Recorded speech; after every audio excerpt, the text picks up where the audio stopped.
नमस्कार बच्चों, हिंदी की कक्षा में आप सबका हार्दिक स्वागत। आज का विषय शुरू करने से पहले कुछ वाक्यों को देखते हैं। अनुभव तेज दौड़ता है। रीमा पेड़ के नीचे बैठी है।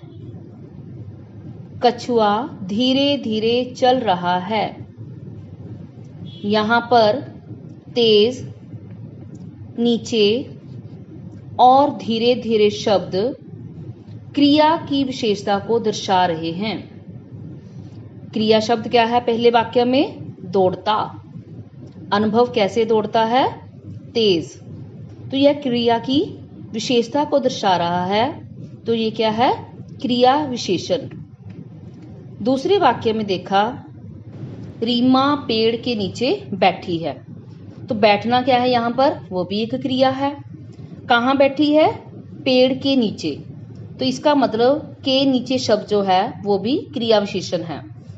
तीसरे वाक्य में हमने देखा, कछुआ धीरे धीरे चलता है। चलता है, ये क्या है? क्रिया। कैसे चलता है? धीरे धीरे। तो यहाँ पर धीरे धीरे शब्द क्रिया की विशेषता को दर्शा रहा है, इसलिए यह क्रिया विशेषण है।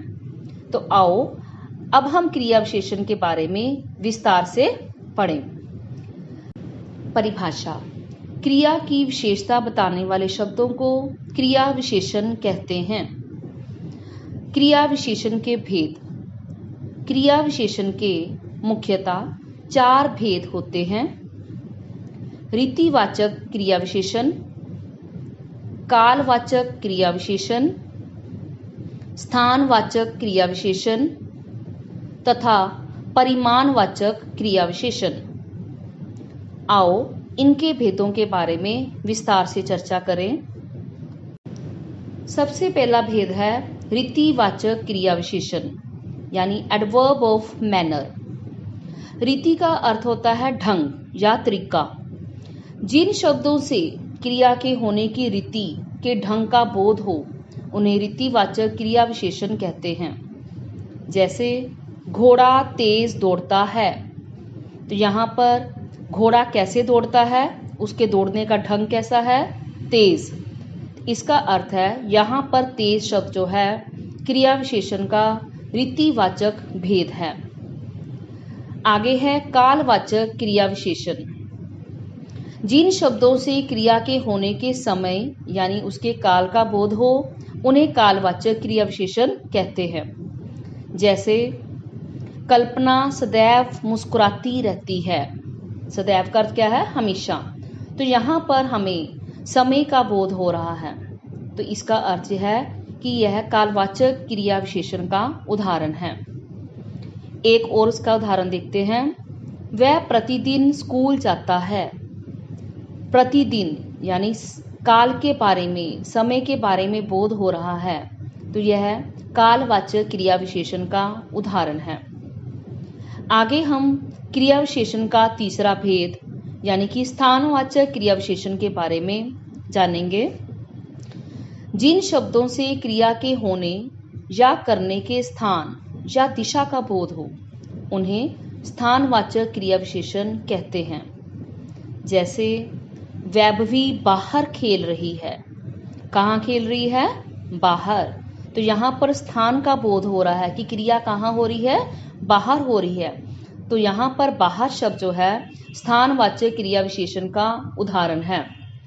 दूसरा इसका उदाहरण देखते हैं। मोहन छत पर खेल रहा है।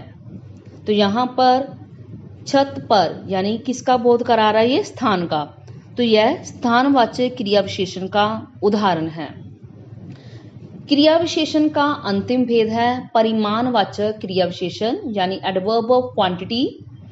जिन शब्दों से क्रिया के परिमाण या मात्रा का बोध हो उन्हें परिमाणवाचक क्रिया विशेषण कहते हैं। जैसे मयंक कम बोलता है।